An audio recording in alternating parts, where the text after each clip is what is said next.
Hi friends, uh, sorry we are running a little behind time, partly on account of the technical glitches which came about. Basically, I must confess I'm a very technically illiterate person, unlike Shivan, Amey and Nikhil. So probably because of that some time was lost. But all said and done, to begin with the topic, the Indian judicial system, a critical overview. I have some mixed reaction insofar as this topic is concerned. The mixed reaction is there is something which is positive and there is also something which is negative. The Indian judicial system basically has a rich antiquated history.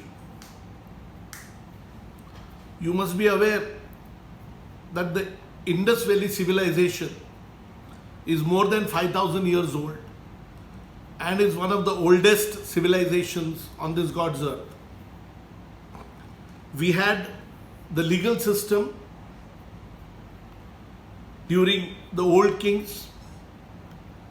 We had the Vedic legal system. We had the legal system during the Mughal Empire. We had the legal system during the rule of Bharata, who ruled. Bharata is the king of the land Bharat, ruled India.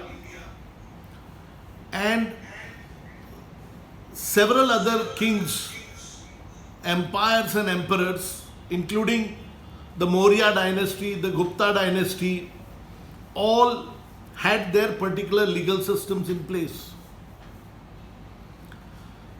The current Indian legal system started basically during the imperialistic rule in India. Namely, in 1600, after the East India Company came over and took the reins virtually of the Indian administration, the British Crown started ruling India.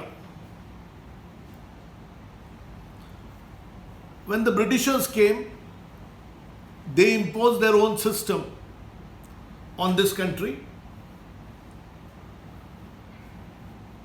without assimilating any of the old things. If you recall, prior to the British coming in, invariably we had the justice delivery system through the local village heads, and ultimately an appeal would lie in the King's Court. And you would vouch for the fact that there are cases in history where the kings have displayed fairness by sending to the gallows their own kith and kin. It has been shown in several movies also. But that apart, the Indian legal system, which is currently in vogue, started with what is called as the Montfort reforms. The Montfort reforms, where Chelmsford and Mr. Mon together suggested, and after which there was on 4th of August 1917, the August Declaration of 1917. This August Declaration of 1917 thereafter gave rise to the Government of India Act 1919. After the Government of India Act 1919, there was a Simon Commission which was appointed, and after a lot of huge protests and cry over it, we had what is called as the Government of India Act 1935, which prescribed a bicameral legislature, the provincial government, the federal Railway Authority, the federal court and the federal bank. In fact, under the 7th schedule of the Indian Constitution, the lists which you see, the union list, the concurrent list and the central list are all a byproduct from the Government of India Act 1935.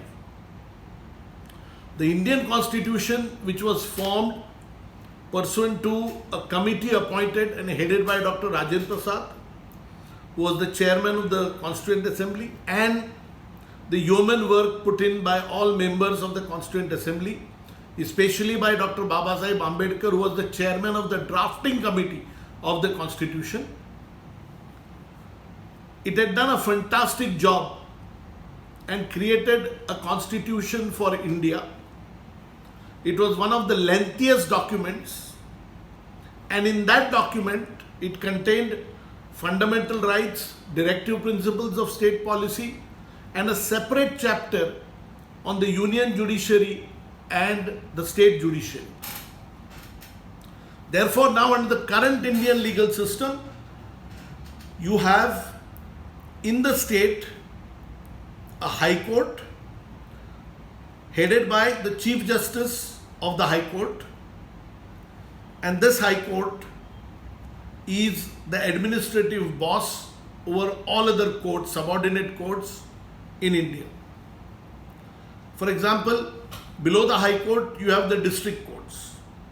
Below the district courts you have in Mofusils or in other talukas civil judge senior division, civil judge junior division, you have the magistrate, first class, second class, different types of magistrates. Now this basically is the hierarchy, and at the national level we have the Honorable Supreme Court of India headed by the Chief Justice of India.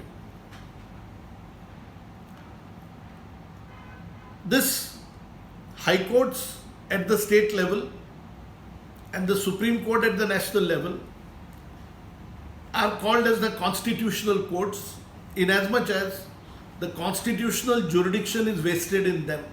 For example, the 5 kinds of prerogative writs which we have and which we have inherited from the British Empire, namely the writ of habeas corpus, mandamus, prohibition, then we have certiorari, and of course the 227 powers which are exercised by the High Courts and the Supreme Court also. All these writs, 5 kind of writs which are there, are called as prerogative writs, which have since been codified in England, but in India they have not been codified. And these writ jurisdictions are vested with the Supreme Court and the High Court. Then we have the other set of laws, for example the Criminal Procedure Code, which is a procedural law insofar as the criminal matters are concerned. The substantive law could be the Indian Penal Code or the respective code under which an offence is created and made out. Then we have the Civil Procedure Code, which is enforced and practiced by the civil courts in India, namely the District Court, the High Court and the subordinate courts. All said and done, we have a beautiful system in place for the administration of justice.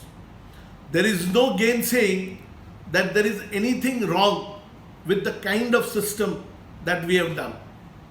True it is that it is a bit archaic system.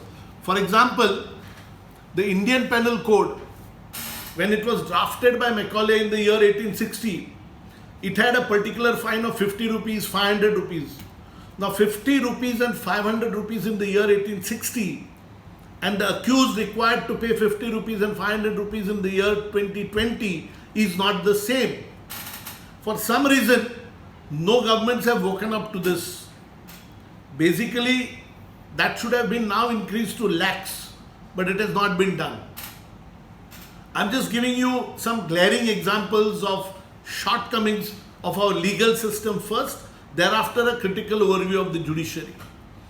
2, take the case of Civil Procedure Code.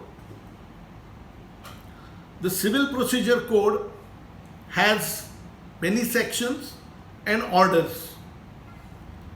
And Order 21, which is an execution for which I will come in detail a little later, has around 100 and odd rules.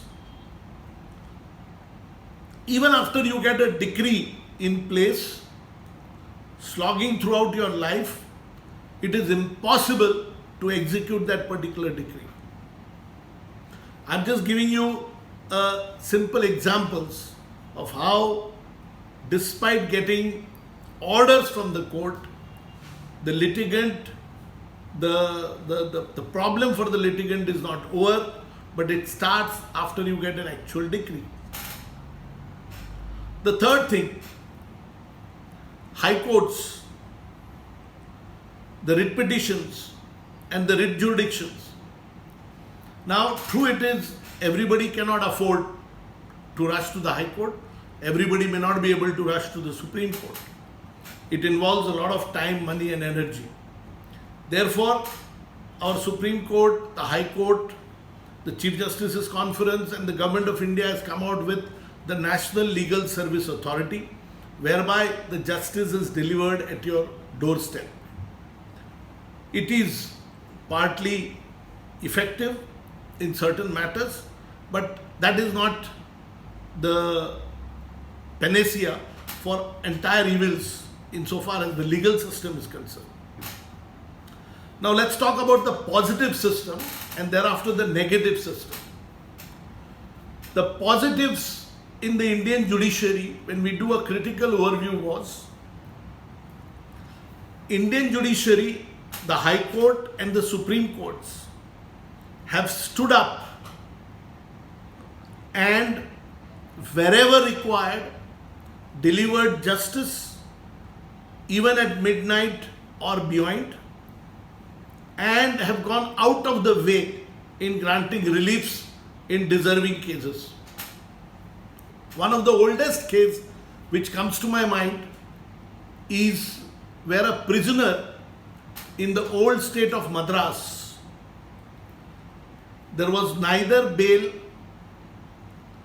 nor any other option available to him. The prisoner was simply longing in the jail. He had no paper, no pen, nothing was provided to him, and he was simply being incarcerated in the jail. He was given food to eat, and in Madras they used to give it on a banana leaf. When the food was given to him on a banana leaf, he had some paste with him. With that, he wrote a letter to a judge of the Madras High Court. And that, what was written on that banana leaf on which he had written food, was treated as a writ petition and relief was given to that person. Friends, if you turn to one of these old writ books, The Law of Writs by V.G. Ramchandran, you will find this illustration in that book. The second example is Madhulime during emergency was also in the jail and he had nothing to take recourse to. He therefore dropped a postcard to the Supreme Court judges, and the Supreme Court judges entertained it as a writ petition and granted relief to Madhulime. That's a celebrated case. There are several other instances where the Supreme Court has risen above the occasion. For example, the Indian Express case, Ramnath Goenka, because he was siding with Jayaprakash Narayan, the then Prime Minister, it was his case, was harassing him, and so he had made allegations against Mrs. Indira Gandhi, and he had approached the Supreme Court. 86 Supreme Court is a lengthy judgment. It is called as Indian Express newspapers case. Have a look at that judgment. The Supreme Court came to the rescue of the Indian Express. That is where a classic case where political power was being used to get at a newspaper which was not towing the government line. The next one, during emergency, certain high courts and even Supreme Court in certain matters granted relief. I am aware of the ADM Jabalpur case. I am aware of large number of other cases wherein an equal criticism is exercised. But don't forget that when Mr. Ram Jethmalani, who is today no longer with us, but approached the High Court and in the course of the arguments were led by several stalwarts, some of whom are living and practicing today in Bombay High Court also. In the afternoon when the court assembled, the judges were informed that, my lords, there are a lot of policemen in this court in civil dress who are not lawyers, and they are taking note of the proceedings. Justice Tulzapurkar was presiding over the bench, made no fuss of it, and said, if there is any policeman in civil dress, whether or not taking the notes, he shall leave the court forthwith. About 40 persons walked out of the court thereafter. In fact, in one of the recent tributes made by Mr. Iqbal Chagla, another senior lawyer, he has referred to this fact. Ram Jethmalani's petition had come. Ram Jethmalani was indeed given relief by the Bombay High Court. There are several other instances. For example, there was one lawyer who was practicing with us in Bombay High Court, who was indeed a distant relative of a chief minister of a state from the northeast. The state of Sikkim, Narbahadur Bhandari was the chief minister. He and this distant relative had fallen out, and since they had fallen out, his relative, Mr. Rajendra Kumar Bhandari, who was incidentally staying in my hostel on B Road in Churchgate when I was doing LLM, wrote something against him. One of the article had something, Narbahadur Bhandari wants to have annexation of Sikkim from India and all that. Using that and taking cue from it, the Sikkim government issued a detention order against him. The idea was to pick him up from Bombay and take him to Sikkim. The Sikkim police came, virtually lifted him, put him on the flight, and there was no Bombay Sikkim flight, it was Bombay Delhi Sikkim flight. When the matter was mentioned in the Bombay High Court, they were told that he has already flown out of the jurisdiction of the Bombay High Court. So, the mention was made to the Chief Justice, and I believe the Bombay High Court said, you have taken him out of the jurisdiction, you will not board the flight with him to Sikkim, and you should first bring him back to Bombay. Friends, I must tell you, Rajen Bhandari was saved probably only because the next available flight, the Sikkim police had to bring him back to Bombay. So I'm just telling you, now this is a case where there was neither a writ petition, it was orally mentioned by his senior, Tempton Ande Arjuna, as he then was, and reliefs were granted.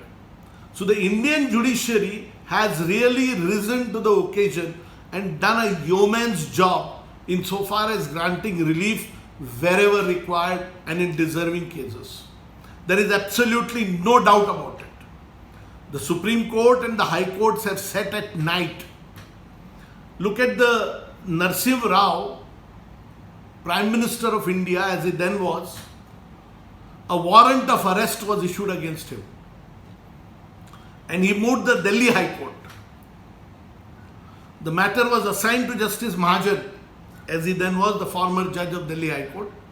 Justice Mahajan, who had reached his residence, came back at night, heard the matter and granted relief to Narasimha Rao. All that I am saying is that wherever required, courts have risen and granted reliefs. Of course, granting of these reliefs or not granting of these reliefs has come in for its own criticism. People supporting the relief, granting of relief, will welcome it. People opposing the granting of relief will denounce it. There is no doubt about it. We are not on that. That is a separate issue. For our academic purpose, because this is only a scholarly approach that we are interested in this webinar. We are not politicizing or the political outcomes of the issue. They may be right, they may be wrong. They may have served certain purposes, they may have defeated others' purposes.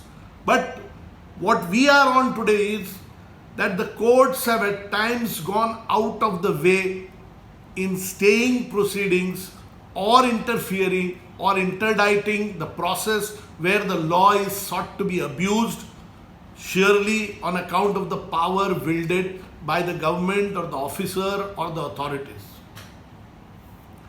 There are umpteen number of examples which I can go on giving where people have been given reliefs. Now this is insofar as the positive side is concerned. Adding a rider to this positive side is challenge to the laws. Certain draconian laws which were formed, maybe to meet myriad and vivid circumstances. The courts have struck down those laws. Certain preventive detention laws were struck down. Certain clauses of TADA were struck down. Certain clauses of POTA were also read down. The various laws which have been upheld, struck down and all. The power to examine the virus of a statute is with the Supreme Court and the High Courts. There are umpteen number of cases where Supreme Court or the High Court has interfered and struck down a particular law or read down a particular law. There are also individual cases, as I mentioned, where relief was given. There are also collective cases where relief has been given. For example, the latest, I must inform you, is please see the number of builders who are in jail. Amrapalli, Unitech, several others, they are in jail. Sahara matter, recovery, the Supreme Court played an active role, not just of an adjudicator, but ensured that the lifetime savings of the middle income group people and low income group people was protected. Else what would have happened? You would be required to file a civil suit or a consumer dispute forum. The builders would go from court to court, they would resist the execution, you would never get anything. What the Supreme Court did? Took the directors and the owners into custody, appointed auditors, got it audited, found out the funds and laid its hand on the funds. Now this is the fastest way. In fact, if you ask me, a writ jurisdiction is vested in the courts precisely for giving relief to a large number of sections. We have the case of bonded labor, Hussain Ara Khatun's case, where acid was thrown into the eyes of the prisoners, where the Supreme Court again played a big role. All these cases are where the Supreme Court and the High Courts have played a very positive role. Now come to the negative aspects while having a critical overview. Friends, when we file a suit today, a civil suit, normally it takes and gets disposed of, even if it is fast tracked, between 5 to 7 to 10 years. Am I right? Say it gets over in 5 years, 7 years or 10 years. In the normal circumstances, a suit takes about 20 years to get disposed of. Assuming after 20 years the suit gets disposed of, the execution application is another rigmarole and a most complicated affair which the decree holder goes through. This doesn't happen in America. This doesn't happen in United Kingdom. This doesn't happen in most of the other jurisdictions. Once you have the decree of the court, that is final, nobody goes to challenge it. Today you have a decree of the court, you go to a lawyer, first advice will be try and challenge the decision. If appeal and everything is over, challenge saying that it was obtained by fraud. File obstructionist proceedings. File this, file that. Somehow or the other try and frustrate the decree, so that the decree holder does not get the fruits of the decree at all. If your grandfather had secured a decree, probably the grandchildren will still be struggling to enforce and execute that particular decree. Take a case in a city like Bombay. There are thousands of matters, and in those thousands of matters,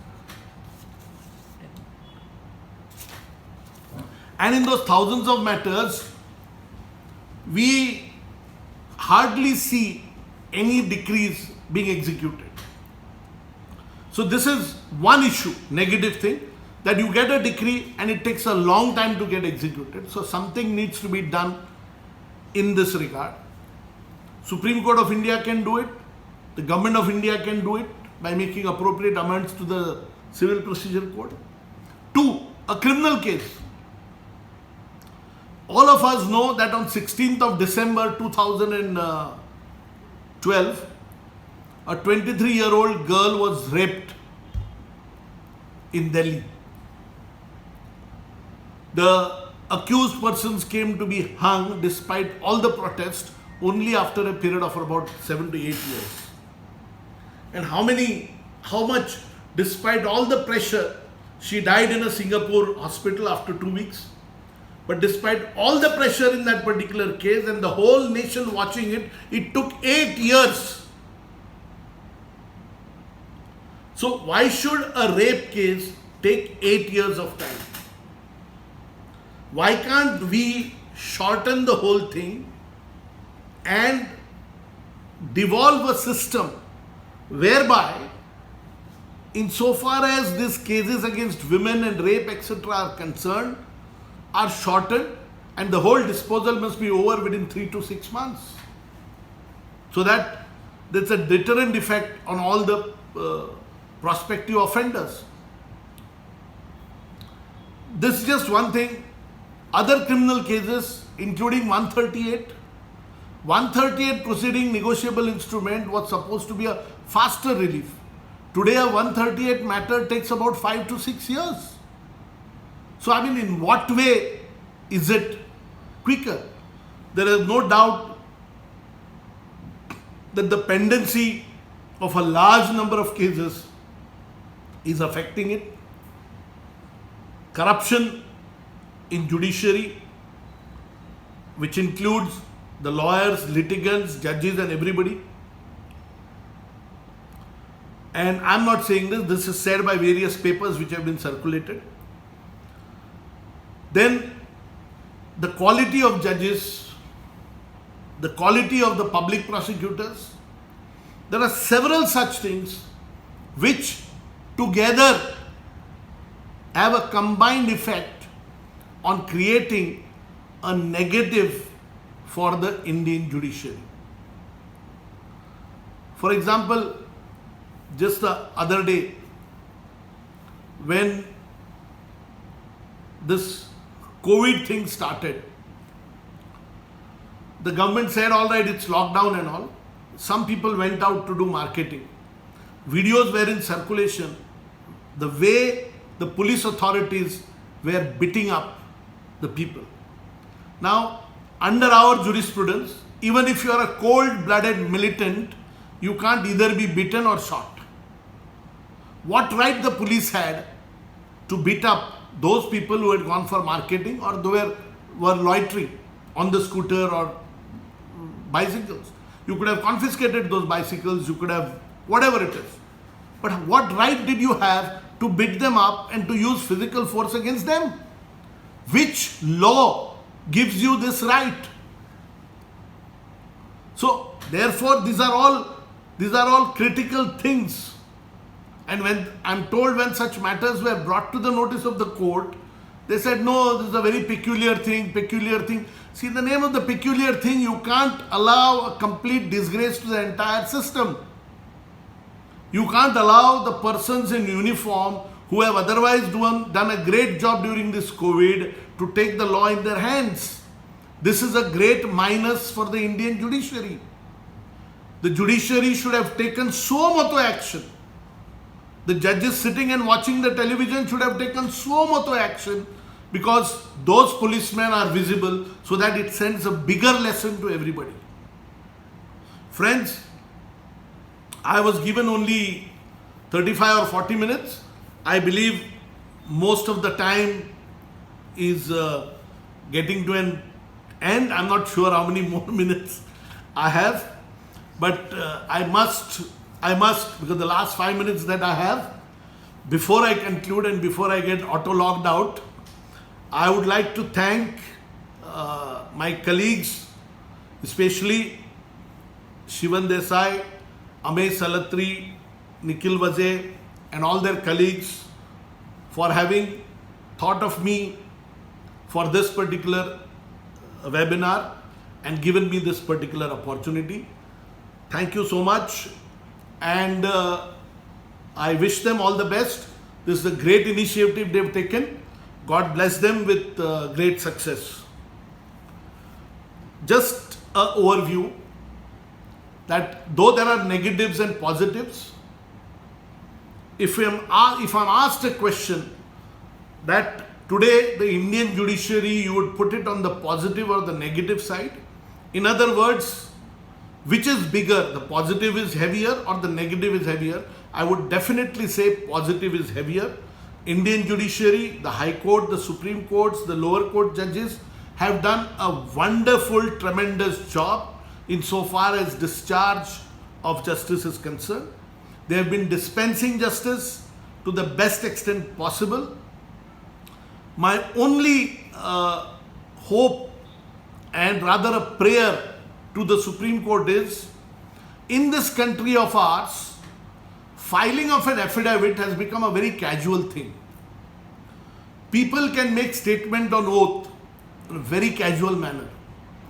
Even under the Civil Procedure Code, there is something called as I deny and I do not admit. These are two different things. If you deny, that means you are categorically making a statement. If you say I do not admit, which means you don't know what is the fact. My only request is to the legal community, to the judges, to everyone here, that please maintain the sanctity and the decorum of this particular affidavit. Today, whatever the clients are ready to vouch for and solemnly affirm, make an effort to tell them that they will face the consequences if you make a false statement. Because ultimately our country's motto is Satyamev Jayate, the truth always triumphs. And if truth requires no substitute, truth has its own power. If you are truthful to yourself, I don't think we require any further system or other remedies. So with that, thank you so much for this opportunity. Thanks a lot. God bless you all.